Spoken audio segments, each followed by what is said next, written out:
si je devais me présenter, je dirais que je suis Djemila Akerkouch, DRH chez Bruce. Ma mission, c'est de m'occuper de l'impact social de l'entreprise concernant les collaborateurs et nos talents. Et pour résumer, je fais en sorte effectivement qu'ils soient le plus à l'aise possible, qu'ils aient les outils nécessaires et qu'ils puissent en fait tout simplement être productifs et épanouis dans leur mission.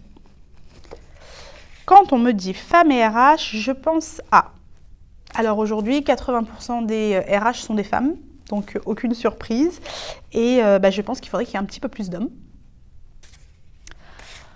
Enfant, je voulais être hôtesse de l'air. Enfin, c'est ce que je pensais.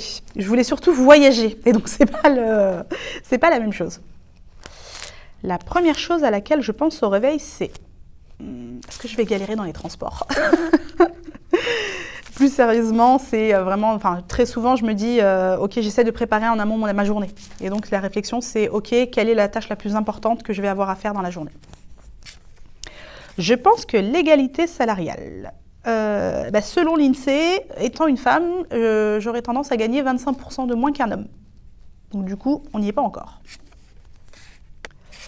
Alors, le choix le plus dur de ma carrière a été...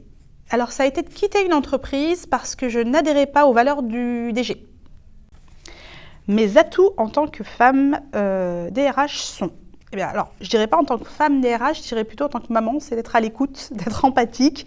Et puis surtout, on aime bien mettre des règles, mais pour le bien-être de tous. Parce qu'in fine, on travaille tous ensemble. Quand je lis « Il est difficile de mêler carrière et maternité », j'ai envie de dire que... chaque femme est différente, chaque histoire est différente. Il est hyper difficile effectivement d'avoir, en tout cas pour moi, d'avoir un biais et de partir bille en tête en se disant que parce qu'on est une femme, c'est pas facile. Encore une fois, l'environnement dans lequel on vit va faire qu'effectivement ce sera compliqué ou non. Si je devais faire passer un message aux femmes RH de demain, ce serait...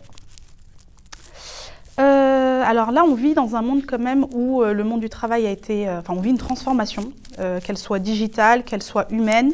Le capital humain est devenu le cœur du monde des RH et du monde du travail. Et donc pour moi, je dirais qu'il faudrait se former, comprendre, réapprendre et ne pas hésiter à remettre en question toutes nos connaissances. Et on a fini.